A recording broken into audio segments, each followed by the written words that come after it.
that wants to learn to love. I'm gonna be the one that knows it in one look. Oh, whoa, whoa.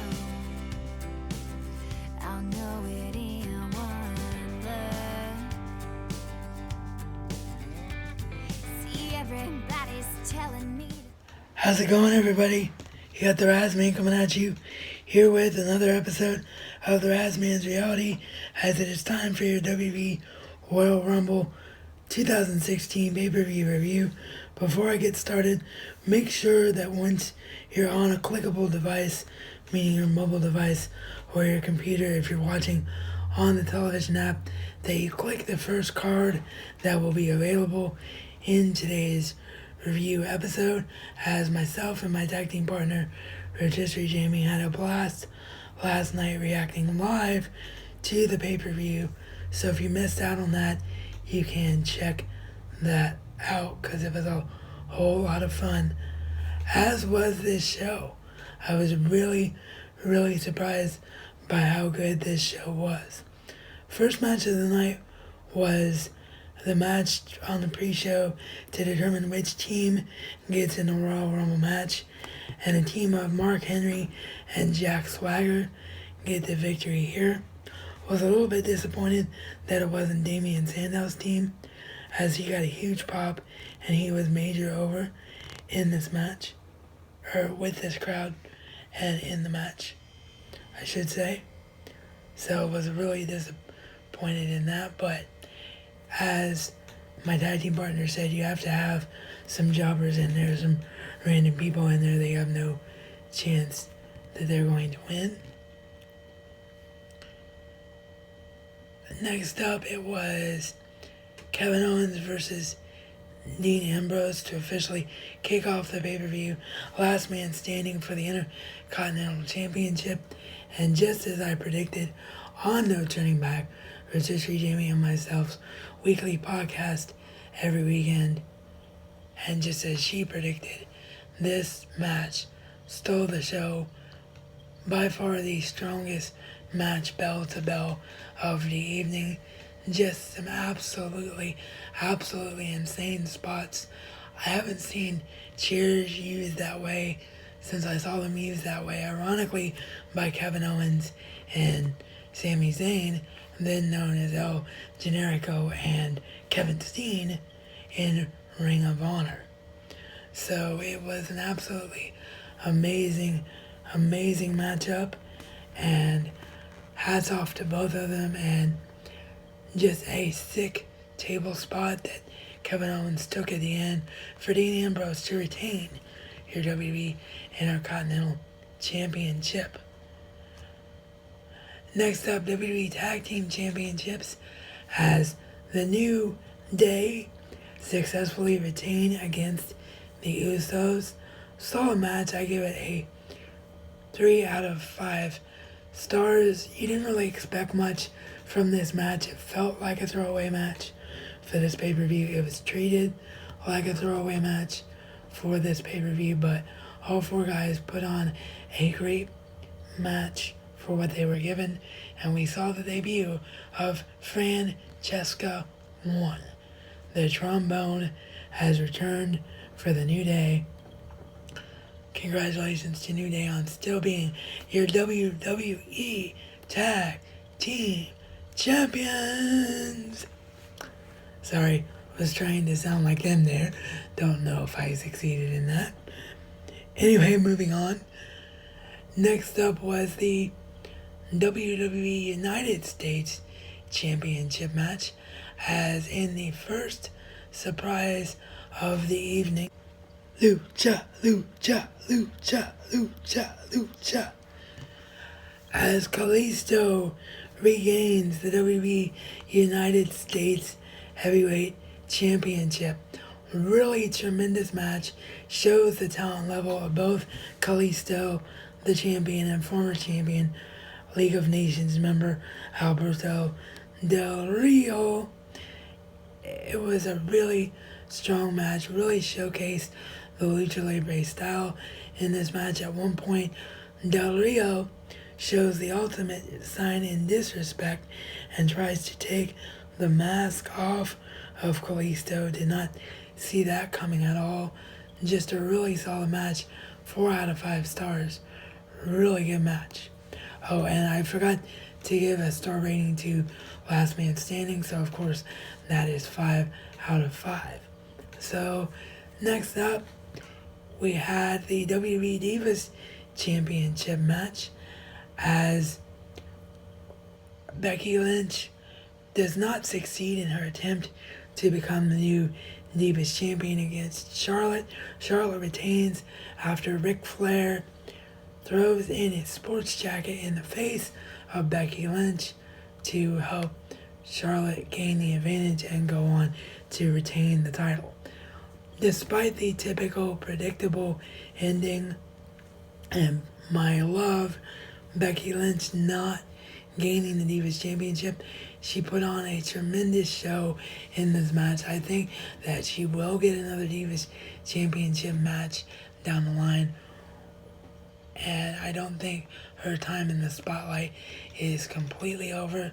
It just may be put on hold, but she was tremendously over with the crowd. The crowd was way more behind her than they were with Charlotte, which was kind of surprising considering that this show took place in Orlando, which is always one of the smartest crowds for the IWC in terms of wrestling fans who really know what real talent is. I thought that there might be a mixed reaction despite Charlotte being full on heel, but no, the Orlando crowd was almost 100% in Becky Lynch's corner. So her time will come, but why didn't her time come in this match? Because we saw the first of the holy crap, didn't see that coming surprises. Well, I guess Kalisto was the first, but to me that was a little bit less of a surprise. I was glad, I was surprised, I didn't see it coming, but this was the first holy cow, did not see that coming surprise of the night as Charlotte, cocky after a beatdown, about to walk away from the ring when dum-a-dum, dum-a-dum, dum, da-da-dum, da-da-dum, da-da-dum. The boss is back. Sasha Banks returns in front of the Orlando crowd, where of course she made her name in NXT. We had no word coming into this pay-per-view that Sasha had been cleared to return to the ring from injury, so it was a complete and total surprise. At first, Sasha played it off like he's still going to remain a heel as she kicked Becky out of the ring and said, "My spotlight, Becky." And then we saw Sasha Banks and Charlotte look like they were going to reform their alliance from their NXT days, only to have Sasha Banks, after Ric Flair exits the ring, attack Charlotte from behind, nail her with the Banks statement, and make the ultimate statement, and proceed to raise up the WWE Divas Championship. So, great moment there, and I cannot wait to see the feud between these two on Raw and SmackDown to a slightly bigger live audience than, of course, the NXT audiences brought them during the classic feud that they had while they were there. And then finally, of course, it was the Royal Rumble match itself. 1 versus all. Roman Reigns against 29 challengers as he attempts to defend the WWE World Heavyweight Championship. And number 2 entrant was Rusev, and they of course did that playing off last year as Roman Reigns eliminated Rusev as the final competitor to win the Royal Rumble match last year. So, quick disposal of Rusev. How far has Rusev fallen? Whether I'm a fan of him or not, which I'm not, is beside the point. He's really fallen off in terms of where he was a year ago at this time. But he gets disposed of really, really quickly. And Roman Reigns standing tall, waiting for the next person. 5, 4, 3, 2, 1. 0, and then all of a sudden, music we don't recognize, the crowd trying to anticipate, who is this? Is this someone new? And what we learn is that they don't want none, they don't want none, they don't want none, they don't want none.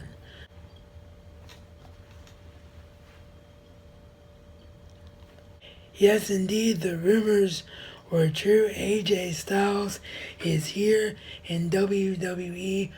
The reaction from the crowd, as you would expect, because this was an Orlando crowd where, of course, he was very well known from his time as one of the faces of TNA Impact Wrestling. And, of course, all the time that he spent there with Ring of Honor as well. It was just absolutely amazing. A thunderous ovation. The roof came off the building as well it should. I'm so excited that the phenomenal one AJ Styles finally is getting a real run, a real debut. I'm not counting his time on Velocity years and years ago before anybody knew who he was. He's finally going to get to be the phenomenal AJ Styles in WWE. I'm so excited, and he put on a great showing, lasted a very long time, only to subsequently be eliminated later on in the match by KO. So, could we possibly see a KO and AJ Styles confrontation at WrestleMania? Well, if we do, I believe it will be involving a third person, because a certain other someone made a surprise entrance in the Royal Rumble as Ole, hey, ole, ole, ole, ole, ole. Sami Zayn returns to the main roster, gets right in the face of KO, and subsequently eliminates KO.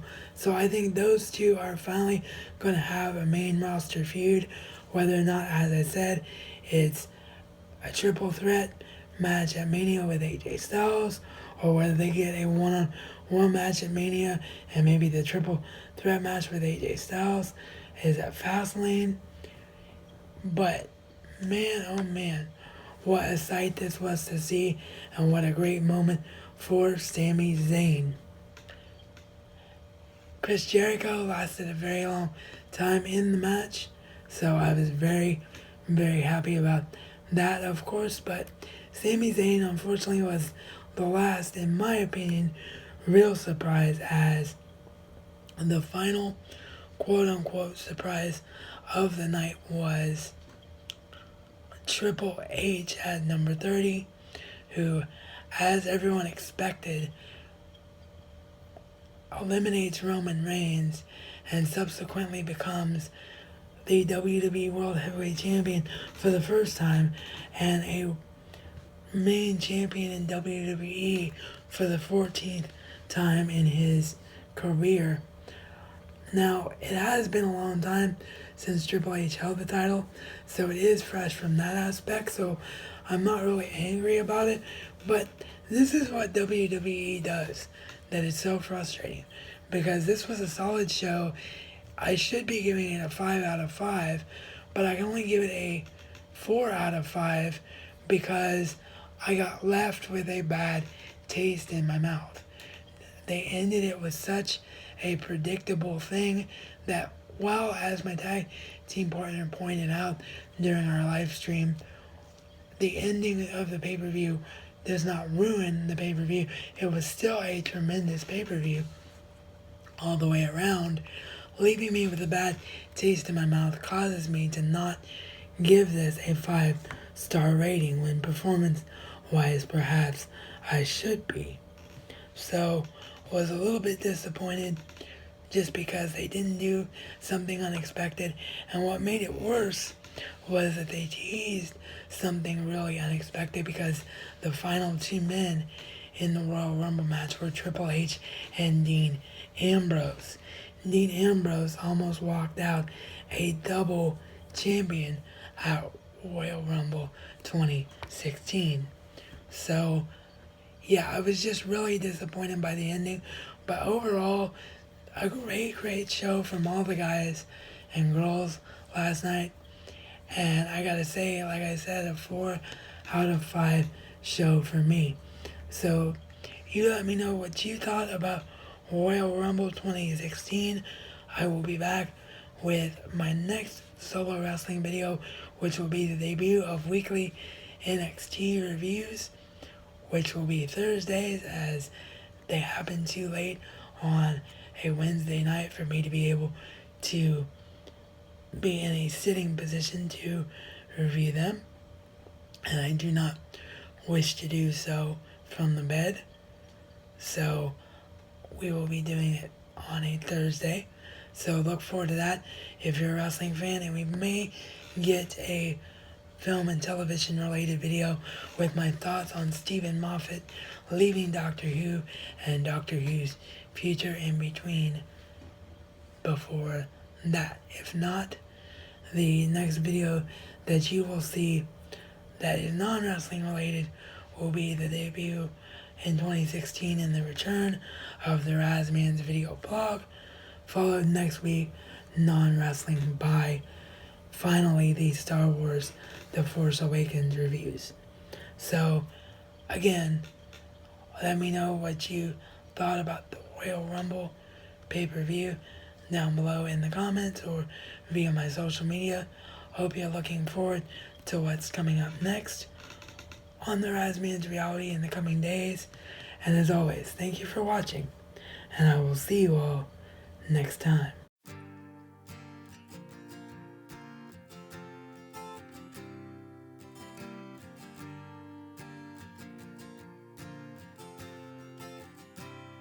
The Greyhound dropped him off on that lonely street. He walked 55 miles with the blisters on his feet. He didn't know what he was trying to find, but he promised that woman on the day she died that he'd go when he found the one that left her so many years ago. And as we started to drift, as I caught a man standing on the side of the road, he said, "Oh, like almost that's boy, if you're headed south, you know you